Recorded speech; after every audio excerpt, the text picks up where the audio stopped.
Alors oui, vous l'avez peut-être entendu dans la précédente vidéo plus générale et sans spoil sur la saison 2 d'Andor, je considère que la série est de très loin la meilleure histoire de l'univers Star Wars et même l'une des meilleures séries tout court. Donc bon, ça mérite évidemment une analyse un peu plus poussée, que ce soit sur un plan scénaristique ou technique, et je vais donc revenir sur certaines séquences et certains moments de cette saison en évoquant très certainement plusieurs spoilers. Donc si vous n'avez pas vu la série, commencez par la regarder et revenez sur cette analyse après pour en discuter.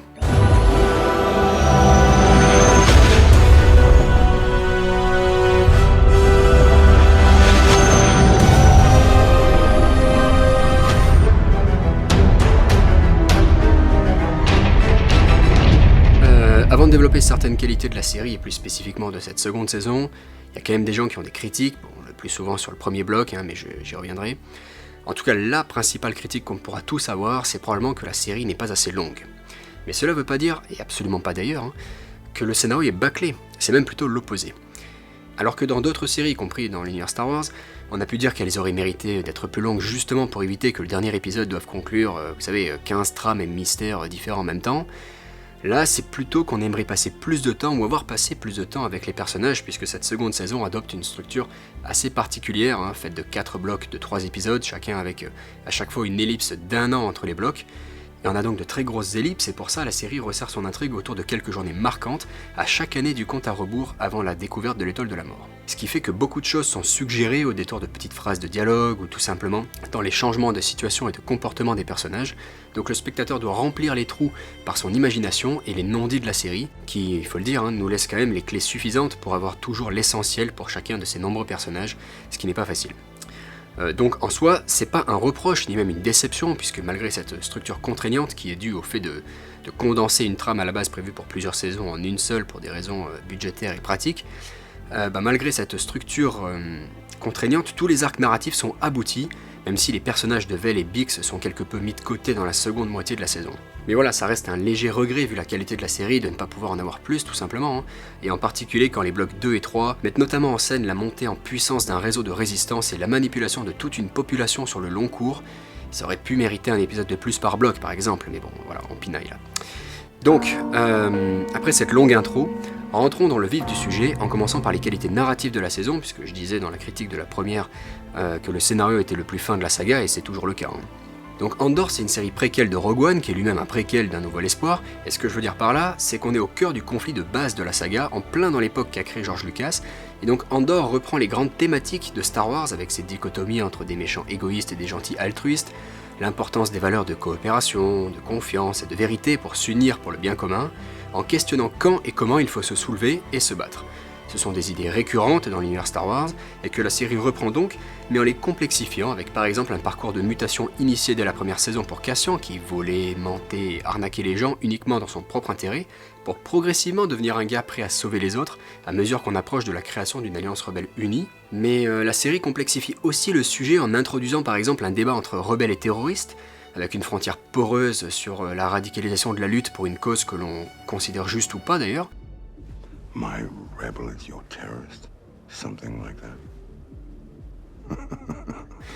Et en somme, c'est une série qui reprend bien sûr les grandes questions abordées par la saga, mais en n'y apportant aucune réponse simple, car la mise en place d'une révolution est une question complexe et souvent sombre et dure. Et dès la toute première scène de la série, qui se déroulait dans un bordel quand même, alors que c'est Disney, bon ok, on voyait rien de spécifique, mais ça donnait quand même directement le ton, cette seconde saison poursuit dans la même veine, avec par exemple une scène de viol et une séquence, voire un arc narratif complet sur l'exécution d'un génocide.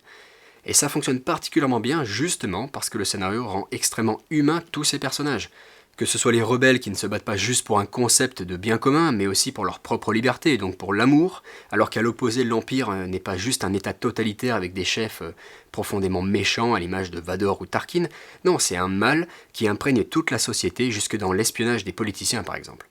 La série utilise par ailleurs beaucoup d'impériaux dont on voit le visage, que ce soit des soldats de base, ou des officiers, ou des agents des renseignements. Bref, on voit rarement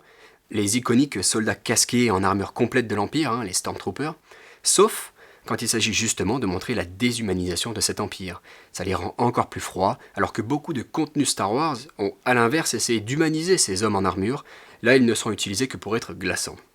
Et c'est exactement dans la continuité de la première saison, en redonnant encore un peu plus à l'Empire ce poids, cet effroi qui n'était plus forcément présent dans la saga. En somme, c'est une série qui a des choses à dire, et n'offre donc pas seulement une histoire passionnante au sein de l'univers Star Wars, même s'il y a des connexions avec d'autres séries ou livres, notamment Star Wars Rebels, et évidemment pas mal de parallèles avec Rogue One notamment, via K2SO le droïde dans le dernier acte, qui apporte d'ailleurs une touche d'humour supplémentaire aux arcs précédents. Mais voilà, ça reste une série avant tout très sérieuse, qui parle de sujets sociétaux et historiques, en jouant notamment sur beaucoup de parallèles historiques, et en particulier en référence à la Seconde Guerre mondiale.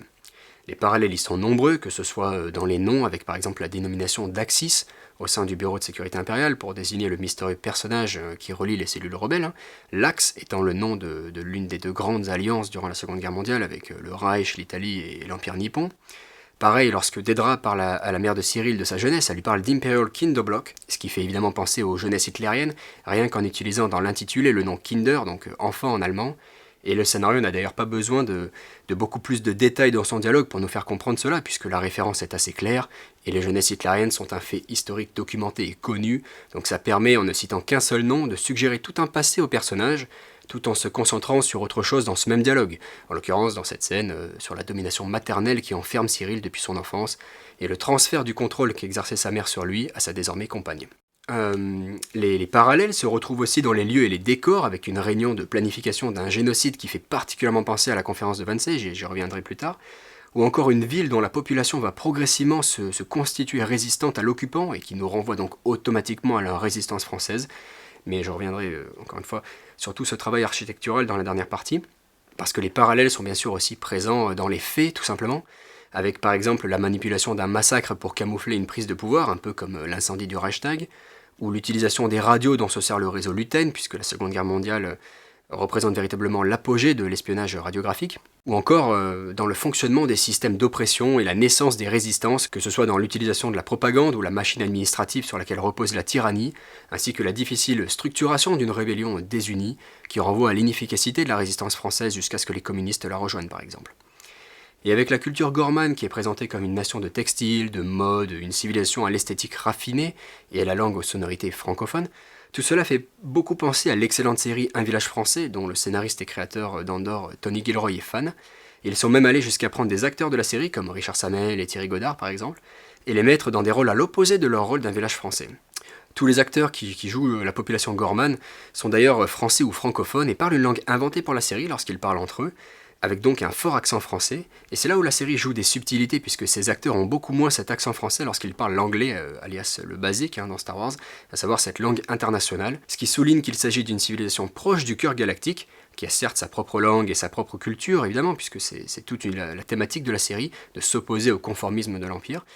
mais puisqu'elle est sur une route commerciale, elle est aussi au cœur de flux galactiques, et la population est donc habituée à parler anglais. Ce qui n'est pas le cas de planètes plus en bordure extérieure de la galaxie, comme on pouvait le voir en saison 1 avec Ferrix, où Cassian et Bix parlaient en anglais avec un assez fort accent latino par exemple. C'est d'ailleurs une assez bonne transition pour souligner la qualité du scénario dans sa finesse, sa subtilité et sa construction. C'est une série incroyablement écrite, pleine d'ambiguïté pour des personnages nuancés et tiraillés autour de conflits moraux, de double jeu, avec évidemment Lonnie Young et Luthen Rail, mais aussi Dedra et Cyril, ou encore de dilemmes de confiance, avec par exemple Mon Mothma qui avoue à Luthen avoir plus peur de lui que de l'Empire quand même. En fait, c'est une série sur des personnages qui mentent, et c'est une série qui nous laisse comprendre quand est-ce qu'ils mentent et quand est-ce qu'ils arrêtent, comme lors de la confrontation entre Luthen et Bix dans la planque sur Coruscant, ce qui fait qu'il y a toujours de multiples niveaux de lecture dans chaque scène, avec souvent un personnage qui en manipule un autre, voire une manipulation de toute une population, quoi. Lorsque Luthen informe Mon Mothma que l'équipe de Bail est infiltrée, on ne sait d'abord pas s'il le sait par ses contacts impériaux ou en espionnant tous ses propres alliés, puisque c'est avéré dans les scènes précédentes. Mais au détour d'un simple dialogue entre un superviseur impérial et un subalterne, le scénario nous fait comprendre que c'est une information de l'ONI, la taupe de Luthen au BSI. So, one of Supervisor Jung's agents is calling from the Senate. She says it's urgent. Line 2. Et encore plus subtil, c'est suggérer que l'ONI a en fait piégé sa propre espionne, puisqu'il n'a pas mis sur le coup l'agente la plus discrète du monde, pour que l'équipe adverse, celle de Luthen, puisse pouvoir gérer la situation. Et d'ailleurs, il se rend même absent lors de l'opération pour compliquer le travail du BSI. Bref, rien qu'au détour d'un dialogue, on comprend que l'agent infiltré a été envoyé par l'agent infiltré dans l'autre sens, faisant ainsi à la fois son boulot et neutralisant l'opération du BSI. Enfin bon, il y a plein de subtilités comme ça tout au long de la série, avec également la propagation du manifeste de Nemik, dont l'Empire ne connaît d'ailleurs même pas l'auteur, ou encore avec le mariage de Lyda, qui est une incroyable séquence pleine de tensions et d'intérêts croisés entre les personnages, hein, surtout que derrière tout ça, c'est non seulement un mariage que Mon Mothma accepte pour des raisons financières et donc pour le bien de la rébellion, mais c'est aussi une horrible façon pour elle, mais la meilleure qui soit, hein, de sauver sa fille en la mariant à un héritier d'un richissime proche du pouvoir impérial, puisqu'elle sait bien qu'elle devra un jour ou l'autre quitter sa belle vie de diplomate, ou pire, qu'elle sera avant cela identifiée et arrêtée et que son sort serait alors très certainement partagé par sa fille. En soi, on ressent vraiment la réflexion des personnages derrière leurs décisions, même si tout n'est pas explicité par des dialogues, comme avec la visio de rupture de Bix à Cassian. Dans les arcs 1 et 2 de cette seconde saison, c'est elle qui veut toujours plus d'action parce que sinon elle est assaillie de cauchemars jusqu'à ce que justement elle fasse littéralement sauter son trauma avec l'aide de Cassian, ce qui sert non seulement de conclusion à l'arc thématique sur la santé mentale de Bix, mais marque aussi un tournant pour Cassian qui dorénavant est beaucoup plus centré sur son couple. Après ça, ils font toujours les choses ensemble et en fait, certes, ils servent la rébellion, mais bon déjà ils servent le réseau Yavin et non plus celui de Luten qui est toxique à toute relation humaine, mais surtout ils vivent avant tout ensemble. Et en fait, c'est progressivement suggéré que c'est plutôt Bix qui est plus à fond dans l'idée de participer à une rébellion organisée que Cassian, qui n'en veut pas trop de cette organisation, même si, et c'est très important, au fond, il n'en veut pas, mais il y croit. Pourquoi ? Parce qu'il sait que plus la rébellion sera organisée, moins il y aura de place pour son couple. Donc quand il pense que ça va devenir trop compliqué de conjuguer les deux, et qu'il dit à Bix qu'il veut partir, elle sait que si elle lui dit de rester, il restera avec elle de toute façon, et donc avec la résistance, mais elle veut que Cassian soit dans la rébellion pour y être et non pas pour elle. D'où sa décision et d'où une scène d'une telle force, même si tout ça n'est raconté qu'entre les lignes des dialogues. Et il faut dire que les dialogues et les monologues sont particulièrement fins, hein, que ce soit le discours de fin de carrière et potentiellement de fin de vie en fait de Mon Mothma accusant directement l'empereur, et qui parle notamment de l'attaque de la vérité comme le premier et principal danger de la démocratie. Of all the things at risk, the loss of an objective reality is perhaps the most dangerous. The death of truth is the ultimate victory of evil. When truth leaves us, when we let it slip away, when it is ripped from our hands, We become vulnerable to the appetite of whatever monster screams the loudest. Ce qui non seulement résonne tout particulièrement aujourd'hui, hein, bien sûr, mais en plus fait écho au fait que le tueur et menteur qu'est Cassian, et qui s'infiltre à ce moment-là dans le Sénat pour la sauver elle, donc la figure de la vérité, hein, il rentre au Sénat justement avec une fausse accréditation de journaliste. Enfin, le sous-texte est juste ouf, hein, c'est parfait quoi. Mais bon, je pourrais aussi citer une phrase, alors pour le coup de la saison 1, mais c'est un dialogue entre Dedra et Cyril lorsqu'il l'attend devant les bureaux du BSI, et qu'elle n'apprécie pas trop ce stalker et qu'elle le menace alors de l'enfermer dans une cage si jamais elle le revoit. Bon, évidemment, il se revoit ensuite dans le dernier épisode de la saison 1 où il la sauve, mais du coup après on a une ellipse et boum, 1 an plus tard, quel est le résultat? Alors ils vivent ensemble, déjà première surprise, mais surtout dans un appartement dont les lignes et les murs monochromes enferment d'autant plus le jeune Cyril, d'autant que du coup Dedra a alors remplacé sa mère comme figure féminine de domination. Bref, elle lui dit en saison 1 qu'elle le mettra en cage, et scène suivante où on les voit ensemble, elle l'a enfermé chez elle dans son monde. Une autre réplique intéressante en saison 1, c'est celle du major Partagaz, qui pendant un briefing un peu laborieux de ses subalternes, leur demande ce qu'ils font ici, au BSI, ce qui par ailleurs sert aussi de présentation efficace de l'institution pour le spectateur. Et du coup, chacun y va de sa définition, et il les corrige en leur disant que le bureau de la sécurité impériale ne fait rien de tout ça. Il traite des maladies, c'est ça la définition qu'il donne. We are healthcare providers. We treat sickness. We identify symptoms. We locate germs, whether they arise from within or have come from the outside. The longer we wait to identify a disorder, the harder it is to treat the disease. Do you understand my meaning, Regret? Et par là, il entend évidemment des soulèvements rebelles ou d'opposition. Mais bon, en tout cas, il parle de maladie. Et pour boucler la boucle, c'est aussi l'une de ses dernières phrases dans la saison 2 quand il donne le prétexte pour faire arrêter Cleia en affirmant « she's a disease » et en pointant donc du doigt le risque de pandémie qui ici fait référence au fait que si elle partage ces informations, l'Empire sera définitivement contaminé. Non, vraiment, c'est un scénario hyper riche, hyper fin et vraiment nuancé dans un développement qui est beaucoup en miroir dans cette seconde saison. Déjà, si on divise simplement les personnages en deux camps, Empire et Rebelle, ils ont chacun des penseurs, des hommes d'action et des gens plus inutiles ou problématiques. Donc les deux camps se ressemblent et ils font des choses intelligentes en soi, les deux, hein. Ne serait-ce que l'organisation d'un soulèvement populaire pour masquer un pillage en règle d'une planète, ou encore une opération false flag lors du massacre. Bref, l'Empire est aussi assez malin dans cette série. Et Andor développe ainsi des parallèles dans les deux camps qui permettent de questionner le spectateur dans une nuance de gris, avec une volonté de sacrifier la population de Gorman, qui est par exemple partagée aussi bien par l'Empire pour pouvoir récupérer leurs précieux minéraux, mais aussi par Luthen pour provoquer un soulèvement populaire et créer une étincelle dans la galaxie en donnant une preuve de plus de l'atrocité impériale. Bref, l'Empire est donc prêt à sacrifier des vies civiles, ainsi que celles de leurs propres soldats d'ailleurs, tout comme Luthen est prêt à sacrifier les vies Gorman ou celles de son propre réseau pour sa cause. Et ce parallèle dans les oppositions de personnages se retrouve y compris au sein du même camp, comme avec l'opposition entre Bail et Luthen. Deux personnages qui se ressemblent bien plus qu'ils n'aimeraient l'entendre et le croire. Ce sont ainsi deux dirigeants de la rébellion tapis dans l'ombre, qui rassemblent tous deux des alliés au nez et à la barbe de l'Empire, en vivant chacun sur Coruscant. Ce sont deux hommes riches qui ont adopté une fille secrète, qu'ils essayent tous deux de protéger à tout prix, et ces deux filles-là vont se révéler cruciales dans le flambeau de la résistance, en portant même, et c'est à coup sûr volontaire, deux noms incroyablement similaires entre Leia et Cleia. Et pourtant Bail et Luthen n'auront jamais pu se saquer jusqu'à leur mort. Bref, ce sont en gros les deux faces d'une même pièce, et tout ça sans qu'ils aient le moindre dialogue ensemble. Mais au-delà de ces développements en miroir, le sujet le plus intéressant de la trame narrative de cette seconde saison se trouve dans l'opposition des divisions au sein de chaque camp. Tous les groupes de personnages sont en effet plus ou moins divisés dans cette seconde saison, que ce soit le BSI avec une concurrence féroce entre chaque carriériste impérial pour se voler les informations et réussir devant les autres, ou chez les rebelles avec des désaccords constants au sein du réseau Luthen, une cellule littéralement divisée chez les guignols de Yavin, qui capturent Cassian au début, mais je vais y revenir, ou encore chez les sénateurs anti-impériaux qui ne peuvent pas se mettre d'accord sur la marche à suivre, de même au sein du front Gorman avec un désaccord entre lutte armée et résistance pacifique.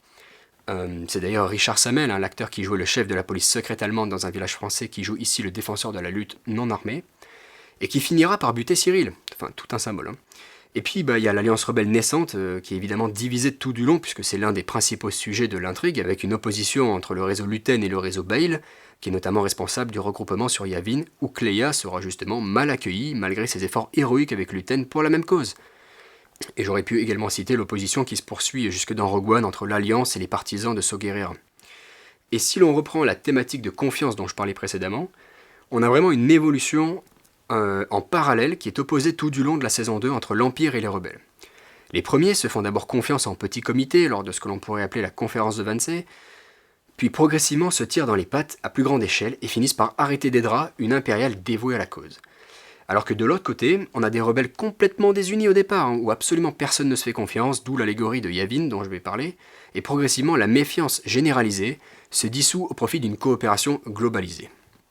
Bon, et du coup, pour finir sur les divisions au sein des camps, je voudrais revenir sur une séquence que beaucoup de gens n'ont pas aimée, trouvant ça ridicule. Alors c'est vrai que la séquence avec les rebelles sur Yavin marque une variation de ton dans les premiers épisodes de la saison, puisque c'est un passage comique, voire limite ridicule,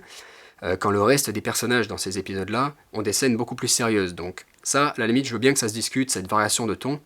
mais le passage avec ces rebelles apparaît pour beaucoup de gens comme une perte de temps absolument inutile au scénario, alors que c'est justement ça le propos. Ce sont des amateurs, des incompétents et inexpérimentés, des gamins qui ne font que perdre du temps dans un combat qui va cruellement en manquer, ce qui peut aussi refléter la trame de la seconde saison d'ailleurs, mais bon, passons. Mais surtout, ils sont censés être dans la même équipe, mais ils préfèrent se chamailler entre eux plutôt que combattre les monstres autour dans la forêt qui peuvent représenter l'Empire, ou leur ennemi commun, dans ce cas le pilote impérial qui est Cassian.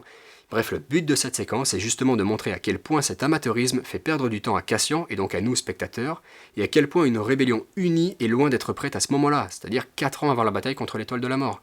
D'autant qu'ils s'appellent les rebelles de Mayapei, ce qui fait évidemment référence aux pyramides qui sont inspirées des Mayas et que l'on retrouve sur Yavin, et constitue donc un indice sur le fait que l'on se trouve justement sur Yavin, c'est-à-dire là où se cachera le gros de l'Alliance rebelle des années plus tard. Donc c'est une séquence très allégorique, très métaphorique, tournée en dérision, mais qui symbolise le long chemin à parcourir des rebelles durant l'intégralité de cette saison pour arriver jusqu'à une alliance militaire organisée. Honnêtement, tout ça mis bout à bout, que ce soit l'intrigue en elle-même, les parallèles entre les personnages ou le sous-texte politique et historique, moi j'ai l'impression d'avoir vu 2 ans de narration en une seule saison. Alors oui, ça va vite dans les étapes du récit, mais tout est suffisamment suggéré pour créer une histoire hyper dense et riche qui se bonifiera toujours à chaque revisionnage, et ça, c'est une très grande marque de qualité.